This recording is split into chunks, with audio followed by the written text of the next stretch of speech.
बहुत स्वागत। आप देख रहे हैं कहानी कुर्सी की। महाराष्ट्र में आज शपथ ग्रहण समारोह होगा। बीजेपी, शिंदे साहब की पार्टी शिवसेना और एनसीपी मिलकर सरकार बनाएंगे और आज के हीरो हैं देवेंद्र फडणवीस, जो तीसरी बार मुख्यमंत्री पद की शपथ लेने जा रहे हैं।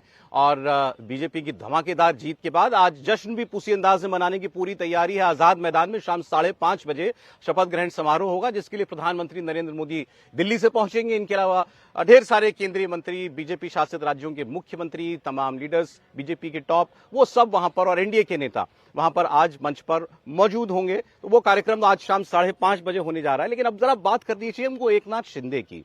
आज 12वें दिन ये शपथ ग्रहण समारोह तो होगा, लेकिन एक तो इतना वक्त लगना, और उसमें भी एकनाथ शिंदे की जो भूमिका रही, हर वक्त उनका सस्पेंस बना करके चलना, कोई बात ठीक से कन्वे ना करना, क्लैरिटी ना देना, पत्रकार वार्ता में भी आना तो कहना कि मैं शाम को बताऊंगा, शाम बीत जाए उसके बाद भी उनकी तरफ से कोई बयान ना आना। और अब उनके मंत्री, ये उनके विधायक, और वो भी सीनियर जो उनके बहुत नजदीकी लोग माने जाते हैं, उनका एक खुलकर कहना कि देखिए हम लोगों का दबाव है एकनाथ शिंदे पर, हमारे दबाव में वो आज उप मुख्यमंत्री की शपथ लेंगे। हमने उनसे कहा कि नहीं, आपको तो सरकार में होना ही चाहिए।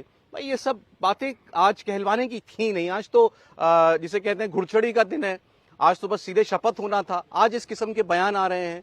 अच्छा, आज उनके नेता ये भी कह रहे हैं कि देखिए मुख्यमंत्री थे, अब उप मुख्यमंत्री होंगे, थोड़ा तो वक्त लगता है, थोड़ी तो मायूसी होती है, कुछ तो समय लगता ही है आदमी को इस बात को अब आत्मसात करने में।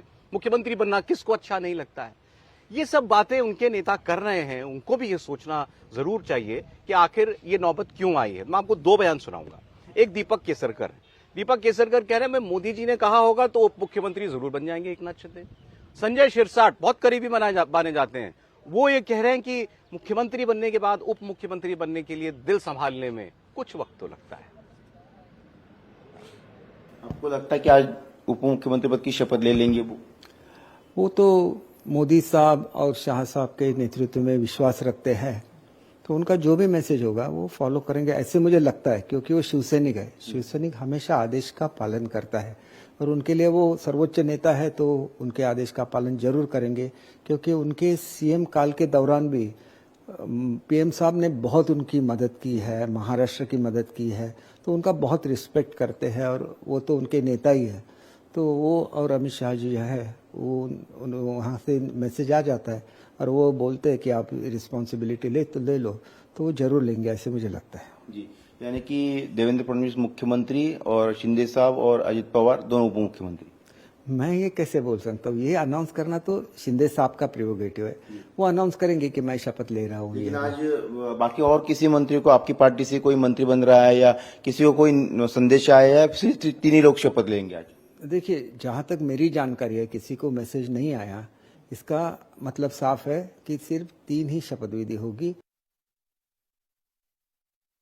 भावुकता तो होती है ना, आखिर को मुख्यमंत्री भी हुआ तो उसको इमोशन तो है, एक अपनी सोचने का तरीका होता है। अरे यार, इस पद पे मैं बैठा हूं 2.5 साल से, तो जाने का थोड़ा सा दुख तो रहता है। अब बिल्कुल ही नहीं रहेगा तो वो आदमी किस काम का। तो ये सब बातें होती रहती है, और इस बातों को थोड़ा सहन करने में थोड़ी सी देरी लगती है। तो शिंदे साहब अब संवर गए हैं, शिंदे साहब फिर से अच्छी तरह से काम करेंगे, ऐसे हमें उम्मीद है। कौन सी ऐसी बात थी जो आप लोगों ने कही और शिंदे साहब मान गए कि हाँ, हम सरकार में शामिल होंगे बतौर उप मुख्यमंत्री? अरे हम उनके नेतृत्व में ही उठाव कर चुके हैं, और हमें पता है कि वो आदमी क्या चीज है, वो नेता कैसा है, हमने नजदीक से देखा है। एक आधा डिसीजन लेने के बाद वो उससे पीछे नहीं आता, और अपने कार्यकर्ताओं को कहीं छोड़ता नहीं। एक बार उसके ऊपर उसने बोला है ये मेरी जवाबदारी है, वो काम वो करते हैं। तो ये इतना पावरफुल नेता दूसरा हमारे पार्टी में भी नहीं है, ये एक ही है। बहुत सारे नेता हैं, लेकिन एकनाथ शिंदे है, इसलिए हमारा उनके ऊपर बहुत फेथ है, और यही चीज हमने उनको समझाई। आप है तो हम हैं, आप नहीं तो हम भी नहीं। तो ये बात उनको भाई है, और उन्होंने सोचा भी है कि यस, अब मैं आऊंगा। अब ये जो बोल रहे हैं ना संजय शिरसाट, अभी सबीर जी आपको बताएंगे ये लोग कितने क्लोज हैं एकनाथ शिंदे की, ये और दीपक केसरकर। ये बातचीत थोड़ी लंबी थी। मैं सवाल बता देता हूं आपको जो पूछा था हमारे साथी ने उनसे, राजेश ने, कि कल जब आए थे प्रेस कॉन्फ्रेंस में तो थोड़े उदास लग रहे थे। उसके जवाब में उन्होंने कहा देखिए अब संभल गए हैं मुख्यमंत्री, उनको लगता तो है ना मैं मुख्यमंत्री, मैं इस पद पर बैठा था, अब मुझे उप मुख्यमंत्री बनना पड़ेगा। अब उन्होंने अब संभल गए, थोड़ा वक्त लगा उनको, मना उन्होंने साफ वक्त लगा थोड़ा सा दिल को मनाने में। देखिए, मैं घटना बताता हूं कि एकनाथ शिंदे तो शिवसेना के नेता रहे। 2014 में जब भारतीय जनता पार्टी को फ्लोर टेस्ट पर बहुमत की जरूरत थी, उस समय शिवसेना ने समर्थन देने से मना कर दिया था। राष्ट्रवादी कांग्रेस पार्टी शरद पवार ने समर्थन दिया, उन्होंने बहुमत प्रूव कर दिया। अब सरकार देवेंद्र फडणवीस की बन चुकी थी, सरकार को जरूरत नहीं थी एकनाथ शिंदे की, सरकार ने फ्लोर टेस्ट पास कर दिया था। अब शिवसेना को लगा कि हम सरकार में अब सरकार में हम कैसे शामिल हो, तो उद्धव ठाकरे ने इन्हीं को भेजा था, एकनाथ शिंदे को, देवेंद्र फडणवीस के पास, कि हम सरकार में शामिल होना चाह रहे हैं। तो देवेंद्र फडणवीस ने बहुत हंसते हुए एकनाथ शिंदे से कहा था कि जब आना ही था तो पहले इतने नखरे क्यों किए, समर्थन दे देते, सत्ता में आ जाते, अब देखेंगे हम, पुढे पाऊ। उन्होंने कहा पुढे पाऊ मतलब आगे देखूंगा। अच्छा, 6 महीने शिवसेना को सरकार में देवेंद्र फडणवीस ने शामिल नहीं किया था। उसके बाद शामिल हुई तो न उप मुख्यमंत्री का पद दिया, न गृह मंत्रालय दिया। जो विभाग भारतीय जनता पार्टी ने दिए, पूरे 5 साल चुपचाप उस विभाग में शिवसेना को काम करना पड़ा। तो एकनाथ शिंदे तो अनुभवी नेता है, वही गए थे बात करने, तो उन्हें मालूम होना चाहिए कि अगर भारतीय जनता पार्टी में आज शपथ ग्रहण हो जाएगा उनके बिना, तो उन्हें कितना मुश्किल होगा बाकी विभागों के लिए और अपनी सरकार में शामिल करने के लिए। और एकनाथ शिंदे के जो 2 विधायकों का भी आ रहा था, दीपक केसरकर, ये तो सामंतवाड़ी से विधायक है, सिंधुदुर्ग से, और सिंधुदुर्ग से एक नारायण राणे भी आते हैं। नारायण राणे और दीपक केसरकर में 36 का आंकड़ा है वहां पर वर्चस्व को लेकर, एक भारतीय जनता पार्टी से रहे और एक शिवसेना से रहे। ये भी दूसरे संजय राउत है वहां पर ये बोलने में, जैसे संजय राउत बोलते रहते हैं वैसे दीपक केसरकर भी बोलने में माहिर है। बड़े मंत्री बनेंगे, उनके भरोसेमंद रहे, अच्छा मंत्री इनके पास रहेगा। वो वही पूछने वाला था, संजय शिरसाट ये मंत्री बनेंगे, कोई शक नहीं ना, ये पहले भी बनेंगे, मंत्री लेकिन थे। संजय शिरसाट के संग समस्या ये है कि संजय शिरसाट पिछले 2.5 साल रोज कहते थे उठ के कि मुझे फोन आने वाला है, मैं कल मंत्री बनने वाला हूँ। 2.5 साल इन्हें एकनाथ ने मंत्री नहीं बनाया, औरंगाबाद से विधायक है। अब इनको ये लग रहा है कि जो 2.5 साल बिना मंत्री के मेरे गए, रोज सपना आता था कि कल सुबह मैं मंत्री बन रहा हूँ, और शिंदे साहब भी रोज कहते थे कि कल आपको मंत्री बना रहा हूँ। तो उनको उम्मीद है कि इस बार वो मंत्री बनेंगे। संजय शिरसाट औरंगाबाद से वो विधायक है। देखिए, पार्टी विधायकों का प्रेशर रहा है एकनाथ शिंदे के ऊपर कि भारतीय जनता पार्टी को जो मैंडेट मिला है, मुख्यमंत्री पर स्वाभाविक दावा भारतीय जनता पार्टी का बनता है, आप इसे स्वीकार कीजिए, मुख्यमंत्री पद स्वीकार कीजिए, और जो मंत्रालय जो मिलते हैं देवेंद्र फडणवीस भारतीय जनता पार्टी के साथ बातचीत के बाद, उसे स्वीकार कीजिए, सत्ता में शामिल होइए और हमें भी मंत्री बनने का सौभाग्य दीजिए। वो कह रहे हैं हमको नहीं मालूम, हमको तो फोन आया नहीं किसी का भी मंत्री तो बनने आ सकता है, वैसे भी बनेंगे नहीं, आज 3 ही लोग मंत्री बनने वाले हैं। वैसे भी प्रधानमंत्री मोदी के पास सिर्फ 20 मिनट का समय, 25 मिनट वो रहने वाले हैं, तो इतना बड़ा मंत्रिमंडल का शपथ सर, ये खबर आ गई थी कि 12 मंत्री बीजेपी के और 7 मंत्री एकनाथ शिंदे और अजीत पवार के, ये फॉर्मूला बीजेपी की तरफ से क्या था। आज सुबह देवेंद्र पराशर हमारे पॉलिटिकल एडिटर वो भी बता रहे थे कि फिर इन्होंने जब नहीं नाम दिए तो कहा चलो 5-5 नाम दे दो, आप 5-5 आपके हम मंत्री जो है उनको आज शपथ दिलाते हैं। पर ये क्या मतलब समझ से परे है ये बात कि क्यों नहीं इस पर उनके बीच में कोई सहमति बन पाई तीनों लोगों के बीच में। देखिए, उसमें सबसे बड़ी बाधा तो एकनाथ शिंदे ही बने, और मुझे लगता है कि उनको समझदारी दिखानी चाहिए थी। कल की पूरी प्रेस कॉन्फ्रेंस देखिए, वो बहुत प्रयास करके सहज दिखना चाह रहे हैं, लेकिन हो नहीं पा रहे। अजीत पवार ने उनके मजे भी ले लिए, उन्होंने अजीत पवार को काउंटर करने की कोशिश की, लेकिन अजीत पवार तो मतलब शरद पवार के भतीजे हैं ना, उनको कहां इस सबसे परेशान किया जा सकता है कि बेइज्जत कर दिया तुमको कि तुम सुबह शाम शपथ ले, ये सब है नहीं, वो झाड़ के खड़े हो जाते हैं वो लोग। लेकिन संजय शिरसाट को जब मैं सुन रहा था, तो जो अभी समीर जी ने कहा ना कि बेचारे मंत्री नहीं बन पाए, मंत्री बनते रहे, उन्होंने कहा कि हमारे पास एक ही एकनाथ शिंदे है, तो ये वो डर भी होगा शिवसेना विधायकों के भीतर कि कहीं दूसरा कोई एकनाथ शिंदे हो गया और वो उप मुख्यमंत्री हो गया तो उसको हम स्वीकार करेंगे या नहीं करेंगे। एक तरह से कहें ये दबाव की भी राजनीति है दीपक केसरकर और संजय शिरसाट जैसे लोगों की कि एकनाथ शिंदे के अलावा कोई और शिवसेना का उप मुख्यमंत्री नहीं बने, क्योंकि जैसे ही वो उप मुख्यमंत्री बनेगा तो एक शिवसैनिक से वो तुरंत उप मुख्यमंत्री यानी साहेब वाली भूमिका में आ जाएगा। और शिवसेना के नेता अगर ये कह रहे हैं कि हम तो आदेश मानने वाले शिवसैनिक हैं, ये मेरे ध्यान में सिर्फ और सिर्फ बाला साहब ठाकरे के लिए उन्होंने कहा मोदी जी हमारे उनके सर्वोच्च नेता उन्होंने हैं। कहा तो जो एक कहा जाता था ना कि हिंदू हृदय सम्राट बाला साहब ठाकरे, तो वो ठीक बात है कि बाला साहब ठाकरे तो थे, लेकिन आज के समय में हिंदू हृदय सम्राट वो शिवसैनिकों के लिए भी नरेंद्र मोदी है, ये भी इसमें स्थापित होता जा रहा है, ये देखने की बात है। कहीं सर ऐसा तो नहीं है कि मतलब वही बाला साहब ठाकरे वाली ठसक भी हो, उद्धव ठाकरे ने नुकसान अपना भले ही करा लिया, ठसक तो बरकरार ही रखी, तो शिंदे साहब भी थोड़ा दिखाना चाह रहे हैं भाई हाँ हम भी उसी स्टॉक से निकल के आए हैं। उनको वो ठसक निकलने में थोड़ा सा टाइम लगता है। आप लखनऊ गए हो तो अभी भी बहुत सारे नवाब हैं जिनके पास टांगे भी नहीं बचे, लेकिन वो नवाब तो हैं, तो ठसक निकलने में टाइम। और अभी बहुत सारे मतलब नवाबों की बात नहीं करें, बहुत सारे पूर्व महाराजा अभी तक लिखते रहते हैं, बहुत सारे लोग अभी श्रीमंती बन रहे हैं। श्रीमंत तक भी चल रहे, तो वो चलता रहता है। लेकिन मुझे एकनाथ शिंदे जी को लेकर वो हिंदी की कहावत याद आती है कि जाके पैर ना फटे भी भाई, वो का जाने पीर पर आई।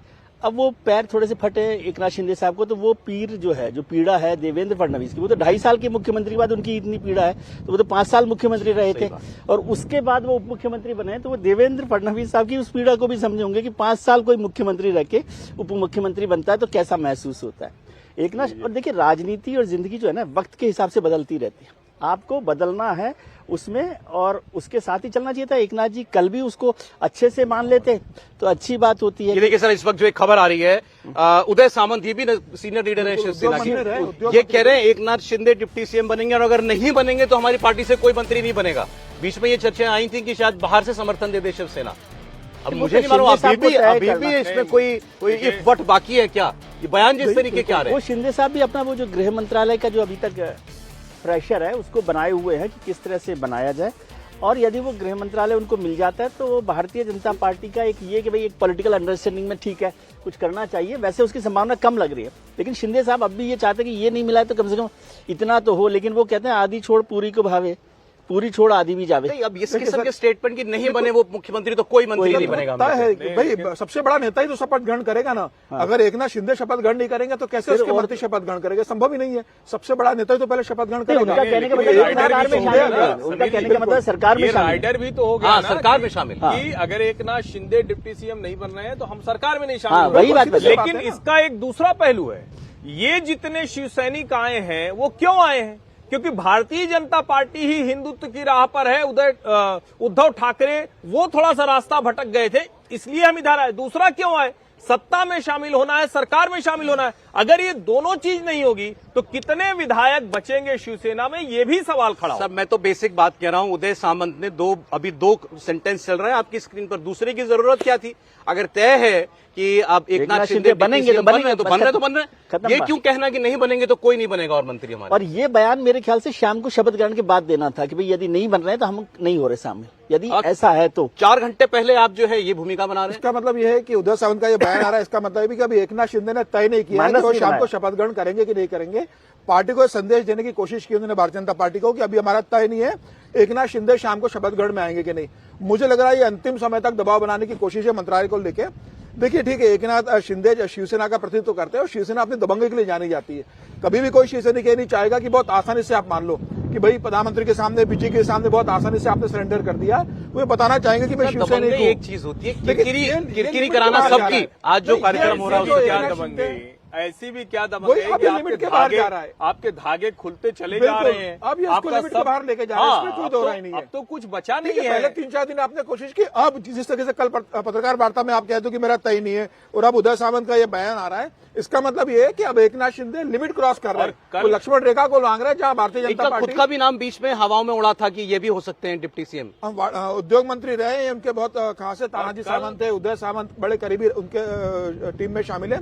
लेकिन उदय सामंत को बनाएंगे नहीं डेप्यूटी सीएम, क्योंकि जिस तरीके के उदय सामंत का व्यक्तित्व है। बात कही थी, मुझे लगता है कि वही बात लेकर एकनाथ शिंदे को शांति के साथ उप मुख्यमंत्री बनना चाहिए। उन्होंने कहा हम तीनों ने सरकार चलाई, बहुत अच्छे से सरकार चलाई, मुख्यमंत्री और उप मुख्यमंत्री का पद टेक्निकल टर्म है। ये छोटी बात नहीं है कि जो व्यक्ति इतने बड़े जनादेश के साथ मुख्यमंत्री बनने जा रहा है वो आपका इतना सम्मान बचा रहा है, तो आपके लिए भी रास्ता था एक तरह से। ये पीड़ा तो वो जब मुख्यमंत्री थे तब से ही समझ रहे थे। हाँ, इसीलिए तो कह रहा हूँ। नहीं शिंदे साहब नहीं नहीं, ये बात भी देखिए, देवेंद्र फडणवीस सर जब डेप्यूटी मुख्यमंत्री रहे 2.5 साल, तो फिर उनको और मान जाना चाहिए। नहीं, देवेंद्र फडणवीस जब डेप्यूटी मुख्यमंत्री 2.5 साल रहे, कभी एक बार ऐसा बयान नहीं दिया जिसमें ऐसा लगे कि एकनाथ शिंदे को अपमानित कर रहे, छोटा बता रहे, ये बता रहे कि मेरे 105 विधायक है, पूरा मुख्यमंत्री के रूप में। एक बात ये बताइए, अभी तक ऑफिशियल कोई स्टेटमेंट है क्या शिवसेना की कि कोई ऑफिशियल स्टेटमेंट कोई ऑफिशियल स्टेटमेंट नहीं है। शिवसेना के किसी भी प्रवक्ता ने नहीं कहा, न श्रीकांत शिंदे ने ट्वीट किया है, न एकनाथ शिंदे ने ट्वीट किया है,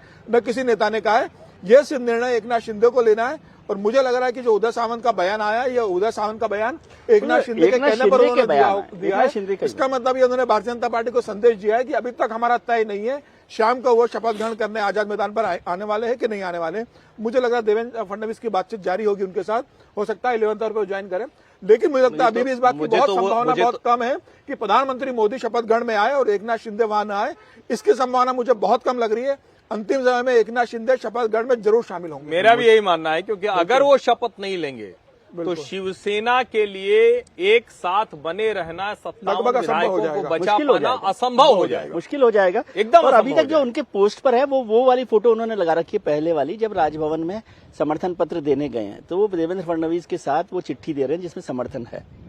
तो आप ऐसे मत सोचिए कि सरकार में वो शामिल नहीं होंगे। ये वो नहीं, मैं वाली तो कह रहा हूं कि वो होंगे। मैं तो समर्थन पहले पर दिन तो से कोई कह शक रहा हूं। है ही नहीं। हाँ, हाँ। समर्थन पे शक नहीं।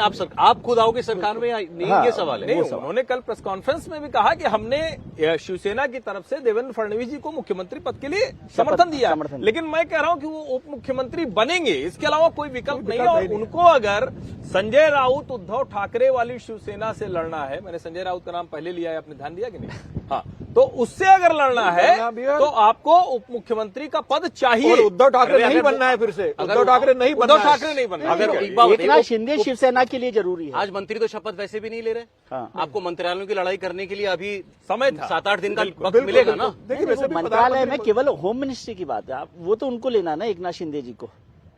आप बात ही नहीं अरे समझते। मंत्री बन जाएंगे तो पोर्टफोलियो थोड़ी आज ही बट रहे हैं। नहीं, लग आज रहा तो नहीं है, सिर्फ लेकिन वो लड़ाई मुख्यमंत्री एक की बार शपथ तय हो लेंगे, जाता सर। है इसमें तो फिर पोर्टफोलियो उसमें बढ़ता नहीं है। बात तय हो रही है ना कि पोर्टफोलियो तो हमारे लिए नहीं बट रहे होते ना सर, वो तो सरकार नहीं, बनने से पहले तय होता है ये कि आप किस ठीक किसको कह रहे हैं। मंत्री बनना है नहीं लेकिन बनना है। जो भी मुख्यमंत्री बनेगा वो कितने विभाग रखेगा, कितने देगा, ये तो बाद में तय नहीं, होता है। हर्षित जी ये भी बता रहा है साहब कि जिस तरीके से वो गृह मंत्रालय के लिए अड़े हुए हैं, ये बता रहा है कि वो क्यों गृह मंत्रालय चाहते हैं और सरकार में फिर वो क्या करना चाहते हैं गृह मंत्रालय के। क्या मतलब क्या? देखिए सरकार के अंदर विधायकों पे, मंत्रियों पे, पूरे प्रशासन तंत्र पे अगर आपके पास गृह मंत्रालय है तो आप बहुत कंट्रोल करते हो सब चीजों को। आपके पास सारी वर्किंग पावर आपके पास आ जाती है सरकार की। एक गृह मंत्रालय होता है जो पूरी सरकार को कंट्रोल करता है, विधायक है, सांसद है, बाकी तमाम चीजें बम्बई में कंट्रोल होती है। ये भी हो सकता है ना, हम लोग इतनी चर्चा बेवजह कर रहे हैं, रात को देर तक बातचीत चली और सुबह लेट उठे हो।